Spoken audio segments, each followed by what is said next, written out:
Haleluya, salam kemenangan iman, salam jumpa kembali dengan saya dalam program menyapa kita dengan renungan firman Tuhan dan juga menanggapi video-video yang selalu salah tafsir tentang ajaran Kristen.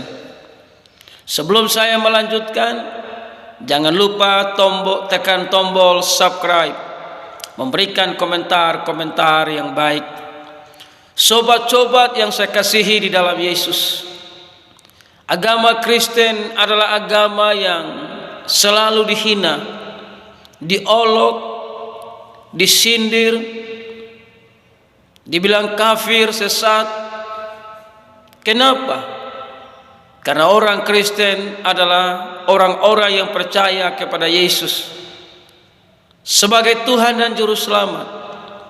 Memang harus siap menghadapi itu semua, karena kita yang percaya Yesus, kita boleh menerima anugerah keselamatan, dan itu setan tidak senang.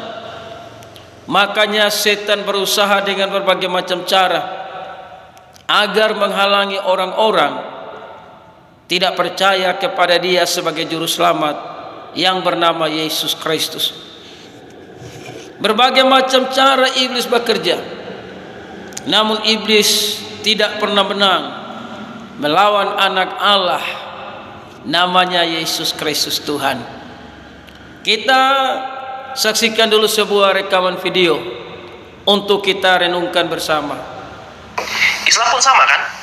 Al-Quran, Arab sama terjemahan. Pertanyaannya adalah Kristen yang di Indonesia khususnya itu tidak menggunakan bahasa asli Yunani, bisa bilang Yunani ya, Yunani. Kenapa tidak ada bahasanya Yunani terus Indonesia? Kenapa? Itu bagian dari sejarah sebenarnya. Kalau kita belajar dari sejarah, memang banyak banget pakar mengatakan bahwa pembunuhan umat sebenarnya. Bagian dari pembunuhan umat, karena begini, kalau orang Kristen memahami bahasa aslinya, itu mereka akan keluar dengan cepat dari agama itu. Karena kalau contoh Islam ya, Islam kan kalau orang ahli nahwu sorof, dia kan bisa mengetahui kan ini itu maknanya mungkin kayak begini lebih jelas. Nah, kalau orang Kristen yang memahami bahasa asli Yunani atau bahasa Ibrani atau bahasa Aramaik, itu akan dengan jeli, oh ternyata, maaf kata ya, kata-kata dalam bahasa itu. Demikianlah sebuah rekaman video yang sudah saya bagikan agar kita renungkan bersama bagaimana para mu'alaf ini setelah dia mu'alaf, dia mengatakan bahwa kenapa Alkitab ini tidak menggunakan bahasa asli. Seandainya kalau orang-orang tahu bahasa asli, pasti banyak yang akan keluar meninggalkan Kristen. Inilah pemahaman-pemahaman yang salah, pemahaman-pemahaman yang keliru. Semua bahasa di dunia itu bahasa asli, tidak ada bahasa yang palsu-palsu. Dan Tuhan itu Tuhan yang ajaib dan Tuhan yang tidak aneh-aneh. Tidak mungkin Tuhan berbicara dengan Muhammad menggunakan bahasa Indonesia, karena Muhammad itu orang Arab, sudah pasti Tuhan berbicara dengan bahasa Arab. Tuhan tidak mungkin berbicara dengan orang-orang Yunani menggunakan bahasa Indonesia atau menggunakan bahasa Cina, tapi sudah pasti Tuhan berbicara dengan menggunakan bahasa Yunani. Nah, ketika kitab Perjanjian Baru ditulis dalam bahasa Yunani, dan setelah Injil ini sampai ke ujung bumi, maka sudah pasti diterjemahkan ke setiap bahasa-bahasa yang ada di kolong langit. Tidak mungkin orang Indonesia disuruh semua harus paksa belajar bahasa Yunani. Ya, kita rombak saja bahasa Indonesia ini menjadi bahasa Yunani. Dan apa yang diterjemahkan ke bahasa Indonesia itu sudah pasti sesuai dengan aslinya. Karena mereka-mereka yang ada di dalam percetakan Alkitab, ya tidak mungkin mereka orang-orang buta huruf, tapi mereka itu mengerti dan sudah teruji berabad-abad sesuai dengan aslinya, dan aslinya itu Yesus Kristus adalah juru selamat, itu tidak bisa diubah oleh siapapun. Jangankan manusia, setan pun tidak bisa mengubahnya. Jadi kalau saudara sudah mualaf dan saudara terus berkata-kata demikian, saudara tidak lebih hebat daripada iblis. Karena iblis itu tahu Yesus itu anak Allah. Dia sudah berusaha sejak Yesus Kristus datang ke dalam dunia untuk mengerjakan karya keselamatan. Setan sudah berusaha menggagalkan itu. Namun rencana iblis itu gagal, dan iblis tidak mau masuk neraka sendiri.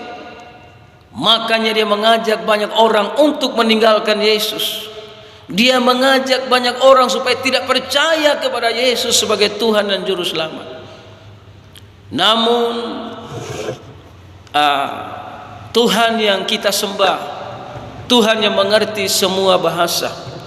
Dulu bahasa cuma satu saja dalam Kejadian 11 tentang Menara Babel. Adapun seluruh bumi satu bahasanya dan satu logatnya. Nah, ini kita tidak tahu bahasa apa. Ya, karena sudah diserahkan Tuhan dan sudah dikacau balaukan bahasa ini menjadi banyak bahasa.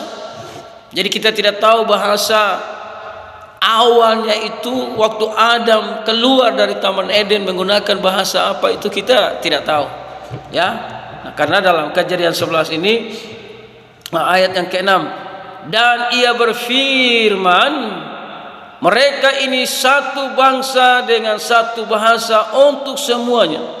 Ini baru permulaan usaha mereka mulai dari sekarang. Apapun juga yang mereka rencanakan, tidak ada yang tidak akan dapat terlaksana. Baiklah kita turun dan mengacaukan di sana bahasa mereka, sehingga mereka tidak mengerti lagi bahasa masing-masing. Jadi Tuhan yang menghendaki bahasa yang berbeda-beda sesuai dengan suku, bangsa dan negara. Maka dia juga yang mengerti semua bahasa manusia yang ada di kolong langit ini. Jadi apa yang diterjemahkan ke dalam bahasa Indonesia adalah bahasa asli Indonesia, itu tidak salah. Dan orang-orang Indonesia menggunakan bahasa Indonesia berdoa kepada Tuhan, membaca firman Tuhan dalam bahasa Indonesia. Tuhan mengerti.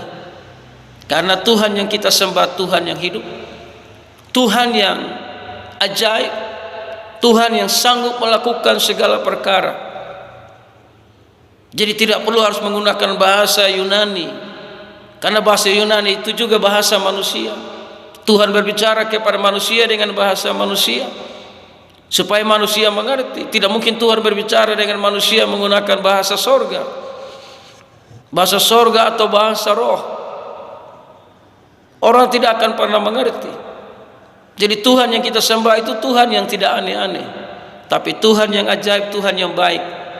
Maka dia berbicara dengan kita sesuai dengan bahasa kita.